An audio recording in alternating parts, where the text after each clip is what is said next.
Good evening, ladies and gentlemen. This is your boy Denzel Snipes, and this is Top Rope Talk, the hottest professional wrestling program on anyone's internet. Once again, we are here bringing you the livest and the latest. And today's episode, we will be bringing you. Hold on, as I get the background music cooked up here. Hang on one second.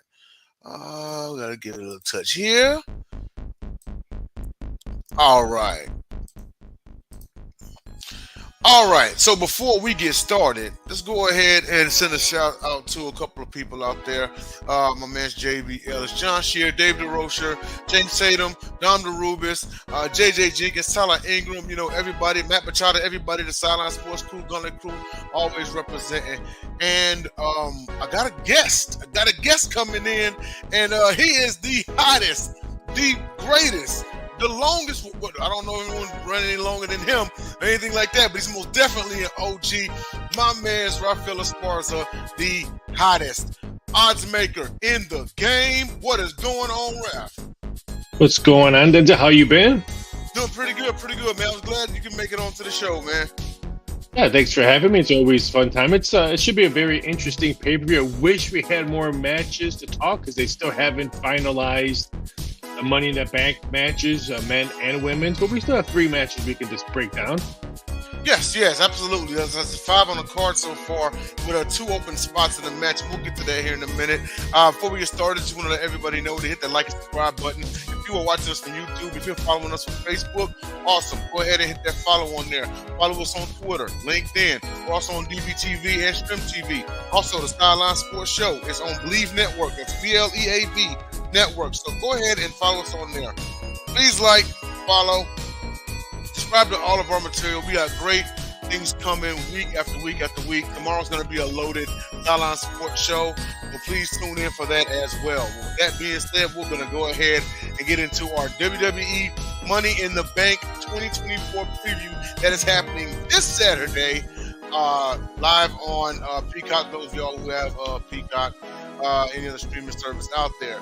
So let's go ahead and they're all pretty much big matches, Ralph, but we're going to go ahead and knock one out of the way, especially after events from this past Friday night at SmackDown.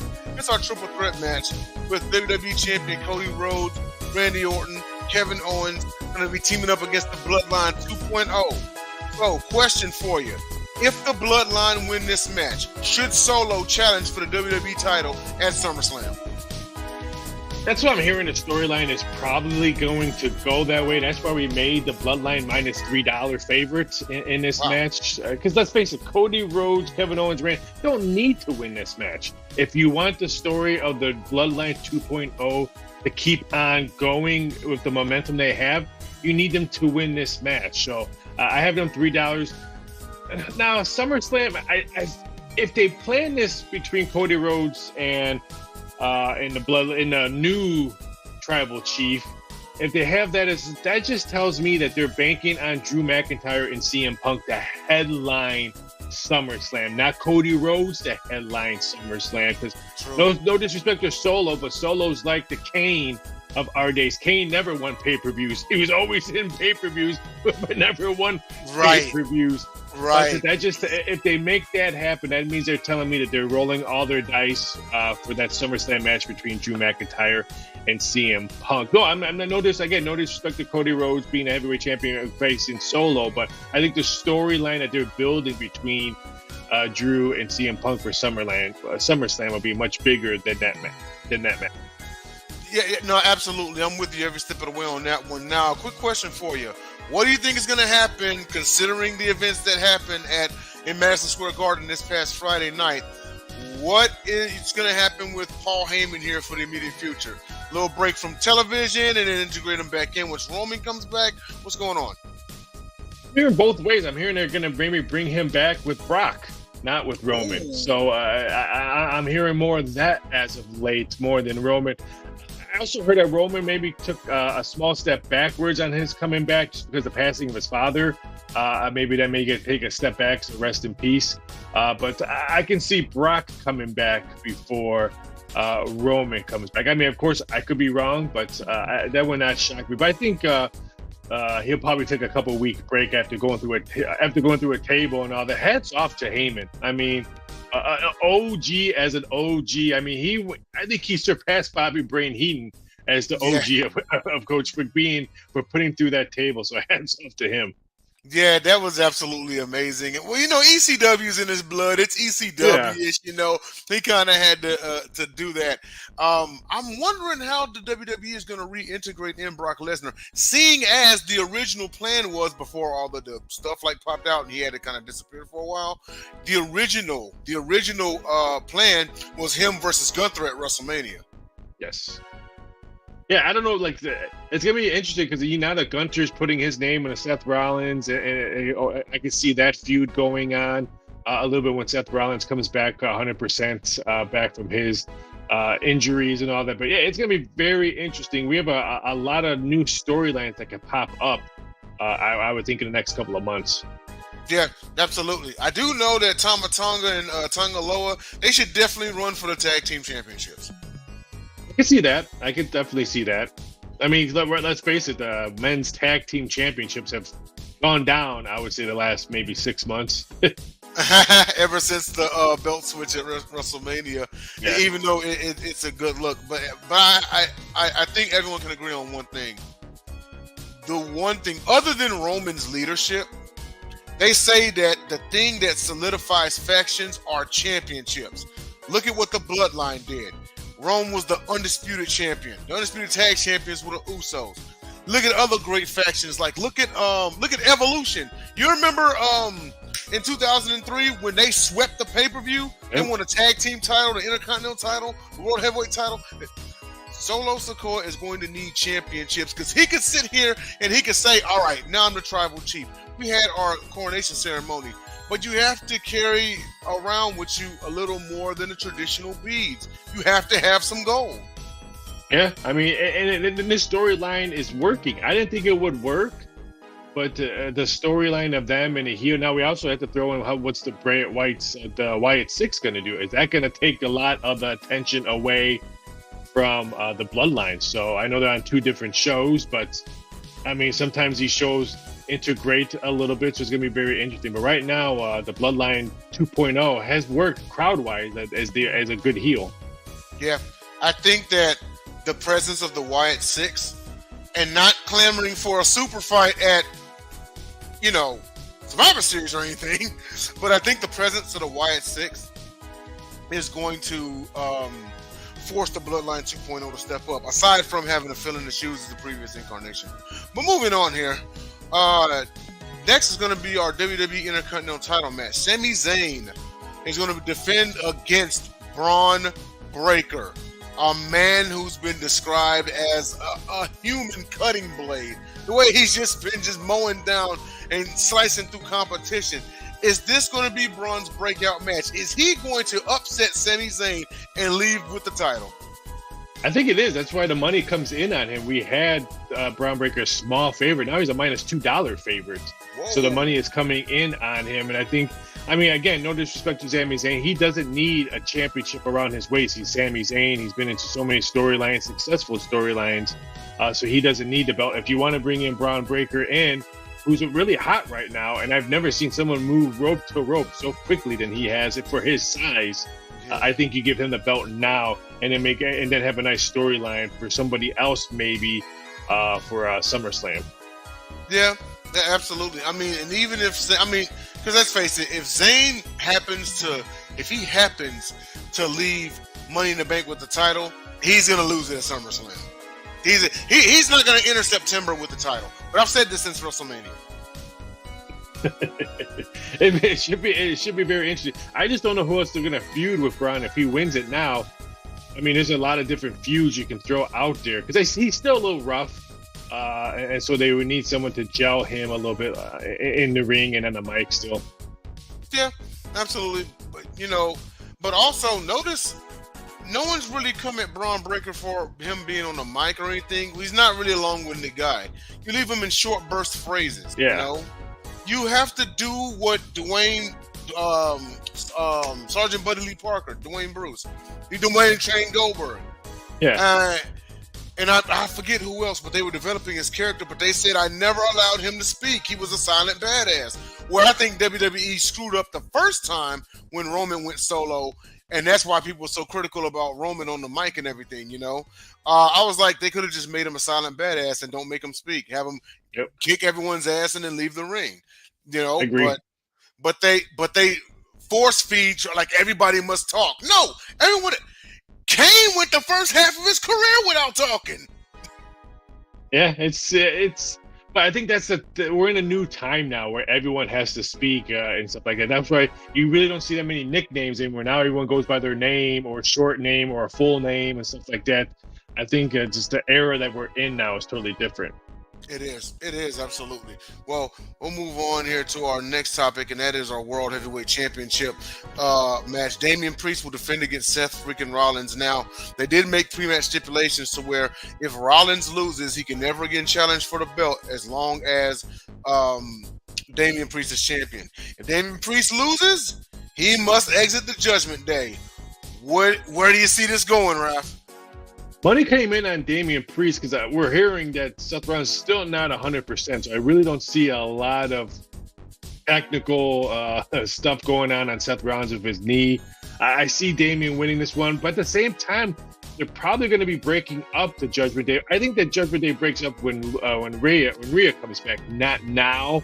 So that's why I think Damian Priest wins this one. I'll lay the -260. Would not be shocked if this number continues to come down, because Seth Rollins' money will probably come in all the way through Saturday. Interesting. But even if he hasn't been 100%, why bring him back? Why rush him back? I think they had to bring one of them. I mean, there was so much cloud with him and his wife. I mean, because both contracts were up. We all know that Seth signed, but I think they had to bring him back just for a good storyline to come into SummerSlam. Now, he'll probably still be wrestling at SummerSlam, but I can just, like I said, I think SummerSlam will be his main Seth Rollins act in the ring, not this one on Money in the Bank. Okay. All right. And then as far as Damian Priest goes, I'm not ready for him to leave the Judgment Day because I'm not ready for him to turn face. I think he's actually low-key been the best, low-key been the best, if not one of the best heels this year.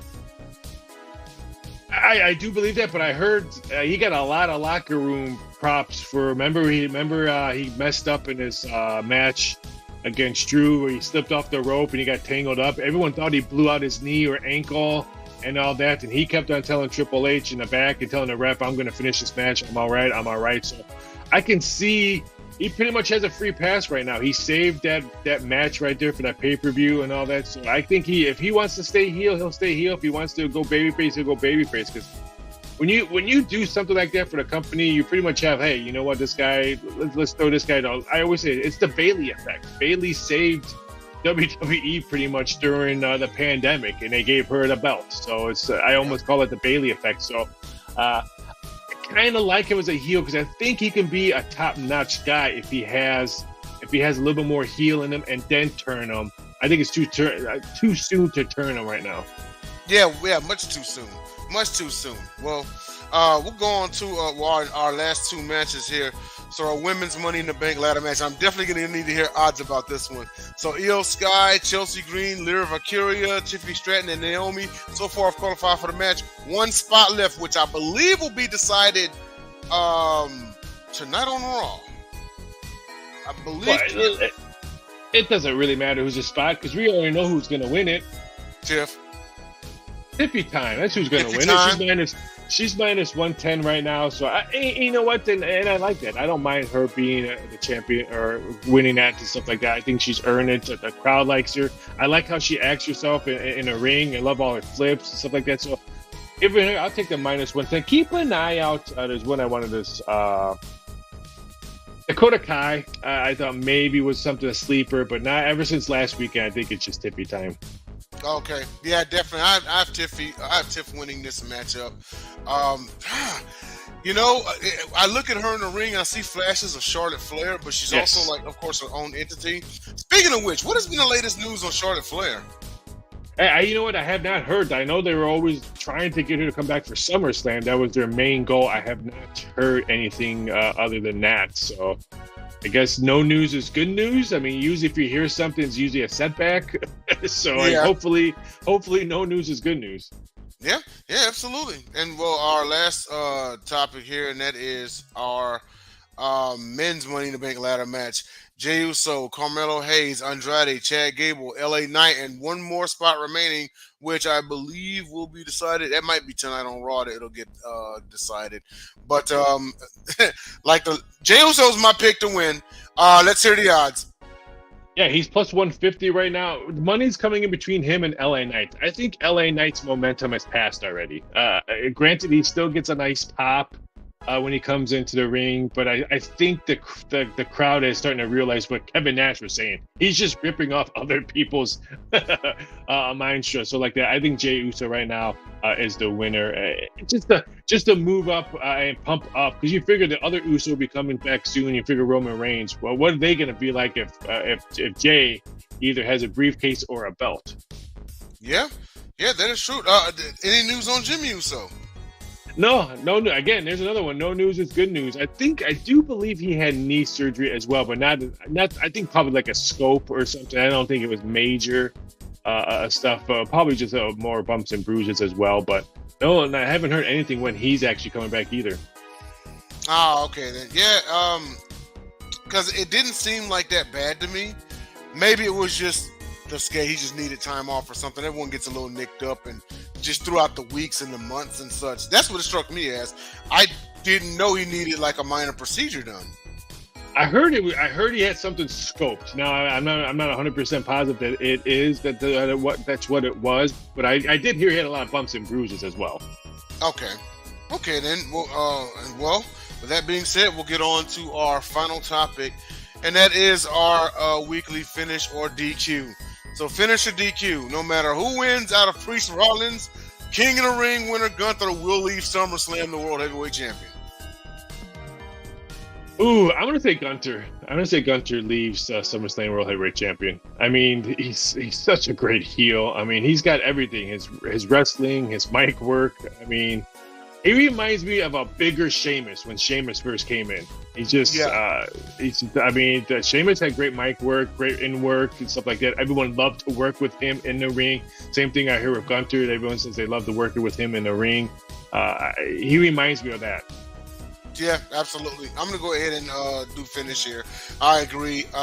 With this being said, I expect Priest to retain, and that will set up a pseudo super fight between Priest and Gunther at SummerSlam, but I think Gunther does leave with the title. So I'm going to agree with you on that one there. What was it? Any other betting odds going on from the sports world? What do you got going on? Yeah, we have a big match tonight. USA and soccer. But USA and Uruguay plays tonight in soccer. We had some great matches in Euro Cup today, some soccer this weekend. Hot dog eating contest on Thursday with no Joey Chestnuts. That should be a crime, but it's going to be very interesting to see like that. But it's 4th of July weekend. It's always about baseball. Yeah, absolutely. And so are there any early World Series favorites right now? Yankees, Dodgers. Yankees, all people bet on. Don't sleep on the Cleveland Guardians and the Seattle Mariners, though. Those two, not that much love coming in there. But it's always Yankees, Dodgers right now. Yeah, pretty much. So even has this been a constant like every season? Like beginning to mid-season, it's Yankees, Dodgers until after the All-Star break when people start seeing what teams really are. Yeah, I mean, this year was mostly Dodgers with Ohtani, with him coming in and stuff like that. Atlanta money came in early, but now Atlanta had some bad injuries, so they're with Acuna out for the whole season. So, like I said, it's been mostly Dodgers, Yankees. I think Yankees will fade a lot, unless they get a pitcher during the trade deadline, then I think they're boosted up. But I would see more Guardian money and Seattle Mariners money coming in after the All-Star break. What about the Phillies? The Phillies have one of the best records in the majors. You know what? The Phillies are a Philadelphia team. Not that much money comes in on the Eagles, the Phillies, the Flyers. They do. I think Harper. I mean, right now they're all banged up. Harper, Schwarber, and all that. They're all out right now, so they're all banged up as well. But I have them and the Dodgers coming out in the National League championship game between those two. I think the Dodgers nip them. I think the Dodgers are going to probably pick up another arm during the trade deadline and try to go all in with Otani early. Try to get that World Series with Otani early, so you don't have to hear about it. Oh, you signed this guy for all this money, you don't have a championship. Get the championship early. You don't have to hear about the talk. Yeah, exactly.